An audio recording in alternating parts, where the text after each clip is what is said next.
Now we have Joseph Gomez of Sana Sana Taqueria. Depending on the day, Sana Sana could be a tasting menu or straight up tacos. Either way, it is a concept that could only come from the mind of a chef like Joseph Gomez, whose resume includes fine dining, James Beard nominations, and Michelin nods. Joseph, why are you chuckling? This is all good stuff, and you're in New York City doing pop-ups.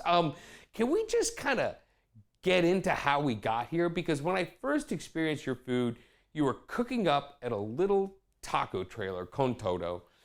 You got a lot of acclaim out of that. You became a James Beard finalist for Best Chef. Correct me if I'm wrong.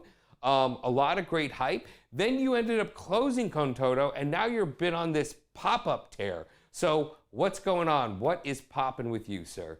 Oh, not much. Just trying to stay busy, trying to keep momentum. Mm-hmm. I closed Con Todo back in January, and just been figuring it out since then. You're someone who I think is simultaneously very connected to where you're from, which is the border, Rio Grande Valley, the 956. But you've also, spent your career in fine dining kitchens. And you're a really creative guy, and I feel like that's manifested in essentially two experiences. So can you just tell me what the Sana Sana Taqueria tasting menu experience is like? Yeah, definitely. So that one, so we would do like 8-course tasting menus. I started doing them at Tare.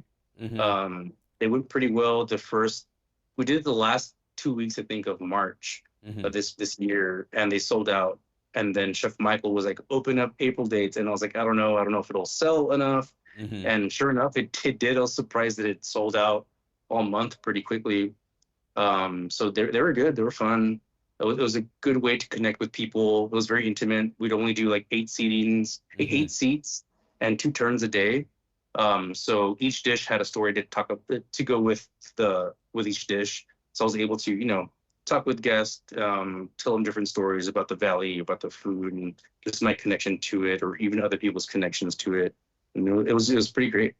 I believe the steak pirata taco that just looks like a steak and guac lover's dream. Tell me about that, and tell me about what are the other Yeah. kind of tacos we'd experience in the more straight up taco version of the Sana Sana Taqueria pop-up. So with Sana Sana right now, I've been doing pop-ups around town, doing tacos.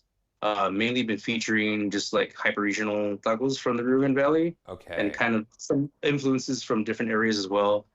So right now I'm doing the bistec estilo Matamoros tacos, which if you're familiar with that, it's very like ubiquitous to the Rio Grande Valley and also Matamoros, Mexico. And what Matamoros style means, so bistec estilo Matamoros just means Matamoros style. Okay. And what that is they're usually small tortillas. They're kind of cooked in a little bit of fat.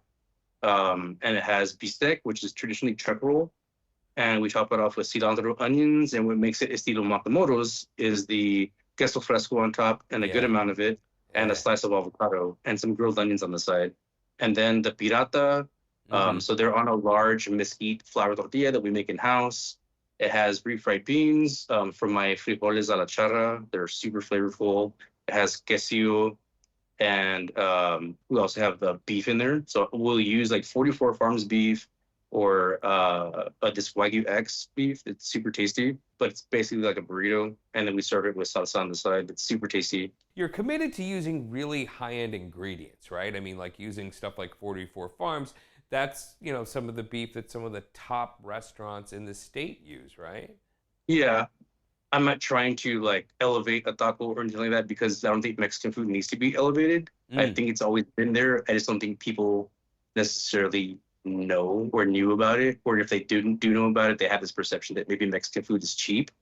Um, Mm. a lot of it does come from a lot of, cuts that weren't normally as expensive. I just want to use really good ingredients. I mean, we live in Texas, we have access to like really great beef. So why not just use that? All right. So I got one last thing for you, and I have a Yeah, feeling you're going to split the difference on the answer, but I got a hot tortilla take for you, Joseph. Chef, corn or flour? that's why do you do that to me? I knew it. The moment you said mesquite flour, I was like, oh, this guy takes it all pretty So serious. I they, think you're they they right. each have their place for sure. I love a great flour tortilla. There's nothing like it. Like right when it comes off the comal, super hot, and then a good corn tortilla is like insane. Like they won't break in your hands. They're very, very resilient. And yeah, and using good corn for the tortillas is like key. Well, if you haven't guessed it by now, folks, this man has found his calling. Chef Joseph Gomez, Sana Sana Taqueria. Yeah, I have some pop-ups coming up soon in town, so definitely we'll keep everyone updated. Just follow Sana Sana. All right. Thank you, Chef. Thank you.